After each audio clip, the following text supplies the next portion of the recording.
Against an armed robber, you either have to comply fully or resist fully. The middle ground can get you hurt. Hi everyone, this is John with today's active self-protection lesson out of Houston, Texas. Here we're going to see a man who is victimized for his possessions while he's waiting for his wife to let him into their apartment complex.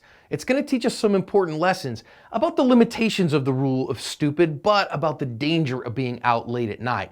Number 2, about the need to either comply fully or to resist fully. And number 3, about transitional spaces and how they can work against us. Now, the only information I have about this one is that this man is coming home from work. He'd been dropped off late at night. Obviously, you can see it's 2 o'clock in the morning, but he's not out partying or whatever. He's just coming home from work, forgot his keys, and he had called his wife and said, hey, come down to the apartment there and let me in. But he's stuck in this V here. You can see he's kind of in a spot where he can't go anywhere, and you've seen the car come in at the top. And now this guy's going to get out because he sees a target of opportunity. Now, it looks to me like our victim has faced away. He's kind of looked back to see what's going on, but not much. And now this guy's going to come up. And again, the information that I have, link is in the description. Please check it out. It says this guy comes up, threatens him with a screwdriver, and tells him that he wants all his stuff. Well, now they're going to negotiate that for just a minute here. But that's not going to go on for too long.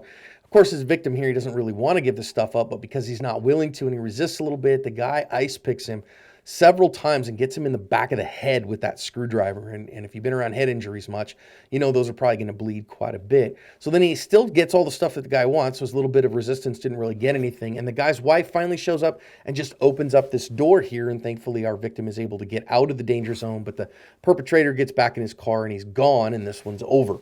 Okay, a couple lessons out of this one as we go back and consider them. First and foremost, I do want us to consider the fact that, yes, we talk about the rules of stupid places, stupid people, stupid times, stupid things, but I don't think he was violating more than one of those. I mean, being out at 2 o'clock in the morning is not a great thing, but he's coming home from work. There's really not much he can do about that. However, I do want to talk about this place that he is. You can see he's down in the V here of this gate, waiting for his wife to let him in because that's where the gate is, but he could have walked to our left, his right, and stood where he could have gotten away from this guy instead, or at least stood facing out to see what's going on. And unfortunately, he didn't, and so that guy was able to get an ambush on him. Lack of awareness is a real thing. Not seeing what's going on in your world takes away your time, and no time takes away your options. So now his best bet here was just to fully comply. You know, if he didn't have attitude, skills, and plan to take that away from him, you see this guy here, that little bit of resistance is all it took, and he decided to use violence to get what he wanted. So if you have attitude and skills and plan, you got empty-handed skills, or you're carrying your tools on you, you got a firearm on you or something like that, and you want to resist the guy, go for it.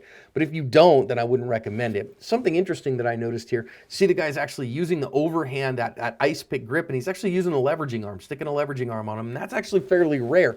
I don't see guys do that very often, but I think it's because he had a hold of him in the front and he was sticking him around the back, which is a little bit interesting. So understanding how to take a screwdriver, knife, something like that away from somebody, very important. Thankfully, he wasn't badly injured in this, and I would say with your wife here, you want to watch out and make sure that you're not putting your wife at significant risk as well, and she might have been in this instance. But let's learn some lessons here about transitional spaces, about positioning yourself, being aware, resisting only in smart ways so that you don't get victimized and instead you cover your ass.